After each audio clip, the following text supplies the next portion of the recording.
بسم الله الرحمن الرحيم كلنتي وعن داود يلكسو دواده wararkii ugu dambeeyay gudaha Soomaalida iyo caalamka qodobada daawad doontaan waxa qayb ka ah madaxweynaha Soomaaliland Cabdiraxmaan Cirro oo markan dareemay jahwareer xooggan xilli xaaladda deegaanada galbeedka Soomaaliland ay u muuqatay mid gebi ahaanba faraha ka sii bixisa haddaba waxaan kula wadaagi doonaa maxay ka dhigan tahay isbedelada lagu sameeyay qaar ka mid ah gudoomiyaasha gobolada galbeedka Soomaaliland si gaar ah gobolada Salal iyo sidoo kale gobolka Awdal haddaba halkee ayay ku dambeeyeen jabhadaha iyo dhaqdhaqaaqyada ka socda qaybo ka tirsan gobolada Awdal iyo Salal beesha Ciise oo si toos ah dagaal isugu diyaarinaysa iyo sidoo kale wararka sheegaya in saansaan culaadeed iyo guluf xooggan laga dareemayo deegaanka lagu magacaabay Heemaal oo dhaca galbeedka Soomaaliland kuna yaala dhinaca xadka Itoobiya ciidamadii ugu badnaa oo beelaha Ciise iyo gudabiirsa haatanba ay bilaabeen inay isku urursadaan iyo sidoo kale cabsida xooggan ee halkaas laga dareemayo Soomaaliland maxaa u ekoon sidoo kale madaxweyne Cabdiraxmaan Cirro go'aan nuuce ah ayaa laga rabaa in arrintan uu ka qaato xilli ay soo baxayaan digniino xooggan oo ku aadan xaaladda galbeedka Soomaaliland dawladaha arrimahan gacanta kula jira ee ilaa iyo haatan banaanka iskeenay ayaan sidoo kale kula wadaagi doonaa xilli la leeyahay Djibouti waxayba bilowday in askartooda dhar caadi inta u soo geliyaan ay ka dhigaan maleeshiyaad beesha Ciise oo waxay ku soo qulqulayaan deegaano ka tirsan galbeedka Soomaaliland halkee ayay sidoo kale ku sugan yihiin ciidamada militariga ee Soomaaliland ee ka baxay qaybo ka tirsan galbeedka qaarkoodna la geeyay deegaano xadka ku yaala haddaba waxaan ku soo koobi doonaa wararkii ugu dambeeyay ee arrimahaasi ku saabsan maxaa ka soo kordhay kulankii ismada ee ka socday magaalada Hargeysa ee dhexdhexaadinta socota iyo sidoo kale waxyaabaha la filan karo saacadaha soo aadan qodobada kale xasaasiga ah daawad doontaan waxaa qayb ka ah wasiirka wasaaradda gaashaandhigga ee xukuumadda federaalka Soomaaliya Axmed Macalin Fiqi ayaa markii ugu horeysay waxa uu jawaabay siyaasiyiinta mucaaradka si gaar ah madaxweynihii hore ee Soomaaliya Sheekh Shariif Sheekh Axmed kaas oo dhawaan wareysi siiyay warbaahinta BBC-da ku sheegay in Muqdisho al-shabaab dhinacyada ay ka taagan yihiin xaaladda amniga Muqdisho aan la isku haleyn karin macquulna aysan ahayn in Muqdisho laga qabto doorasho golo deegaan sidoo kale hadalka Shariifka muxuu ka dhigan yahay jawaabta uu bixiyay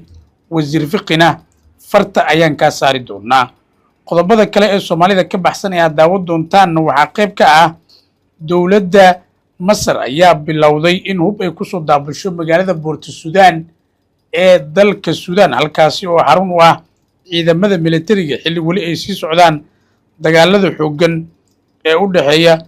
ciidamada militariga Sudan ee uu hogaamiyo Xamduug iyo sidoo kale kooxda Janjawiidka kuwaasi oo wali u muuqda inay qabsanayaan deegaano cusub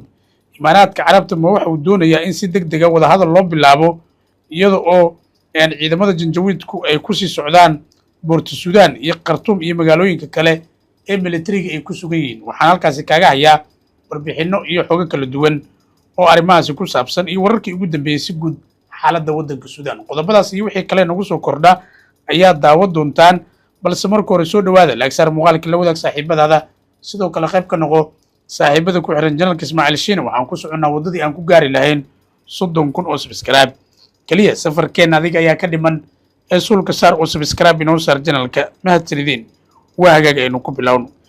madaxweynaha Soomaaliland Cabdiraxmaan Cirro ayaa la xaqiijiyay markii ugu horeysay inuu galay jahwareer dhanka siyaasadda ah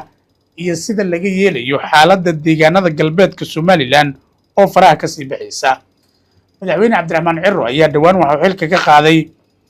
barasaabyadii ama gudoomiyaashii gobolada galbeedka Soomaaliland si gaar ah gobolada Salal iyo Awdal iyada oo xilalkaasi loo magacaabay gudoomiyaal cusub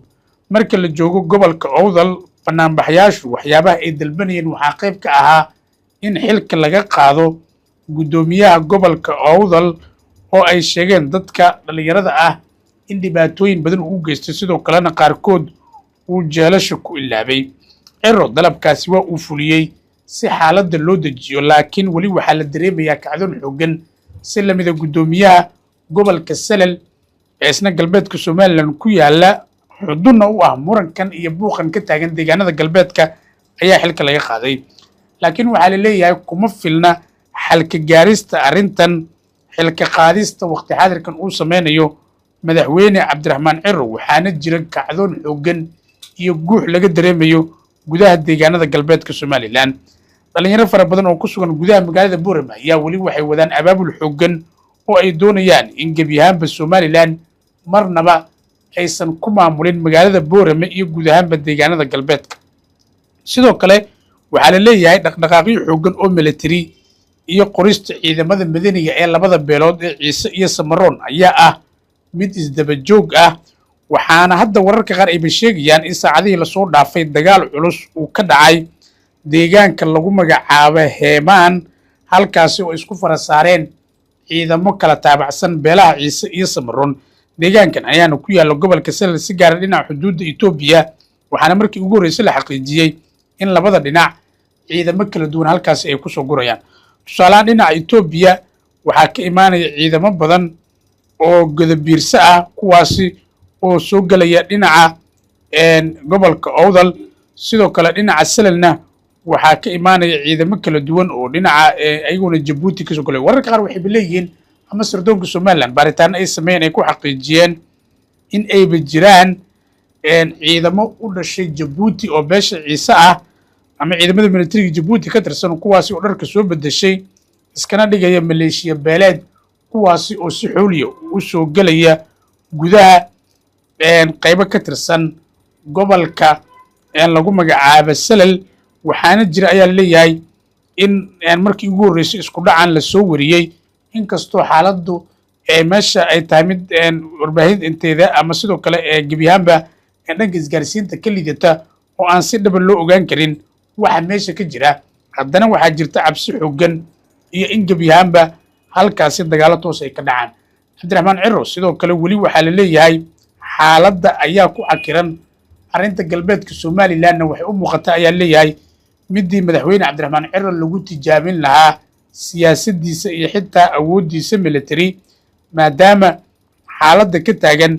gobolkaasi ay tahay mid micno badan leh, sidoo kalena gacmo shisheeye ay toos arrintan ugu lug leeyihiin.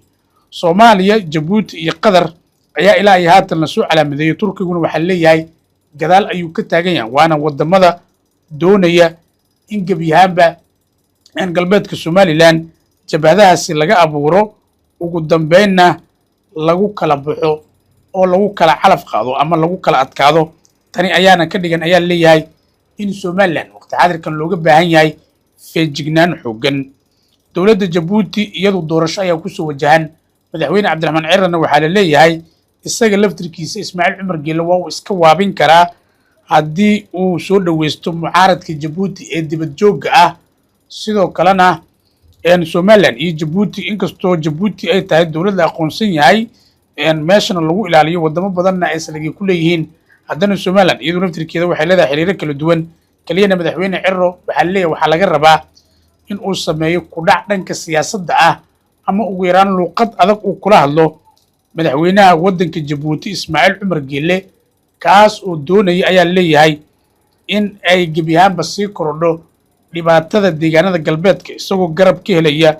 dowladda federaalka Soomaaliya, Qatar oo lacagaha bixinaysa iyo dowladda Turkiga. dowladahan ayaa sidoo kale waxay dhaar ku mareen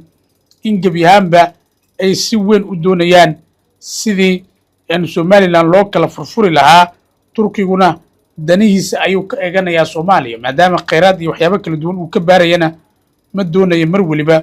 dalka in la kala gooyo. Turkidana waxay ka mid yihiin wadamada sida weyn u garab taagan dowladda federaalka Soomaaliya. tani ayaana keenaysa ayaa la yiri in gebi ahaanba Turkigu hadda uu qayb ka yahay dowladaha doonaya in Somaliland maamulo kala duwan loo kala qaybiyo. ajandahan ayaa la leeyahay waxaa la diyaariyey sanado badan ka hor, waxaana jira xitaa warbixino dukumentiya oo waqti hore la diyaariyey dhawaad 5 sano ka hor, kuwaasi oo muujinaya in Somaliland loo kala qaybin doono ilaa iyo 3 maamul goboleed. galbeedka oo maamulka waqooyi bari galbeedka oo laga dhisi doono Awdal State, beelaha Ciise iyo Samaroon. ugu dambeyn waxaa la doonayaa inay si nabada kala dhex dhigo. sidoo kale waxaa iyaduna la doonayaa ama horeba loo soo dhisay deegaanada bariga oo maamulka SSC Khaatumo ama waqooyi bari ayaa loo sameeyey waqooyi galbeedna beesha dhexe ee reer Sheekh Isaaq ayaa la doonayaa in loo sameeyo tani oo ka dhigan ayaa la leeyahay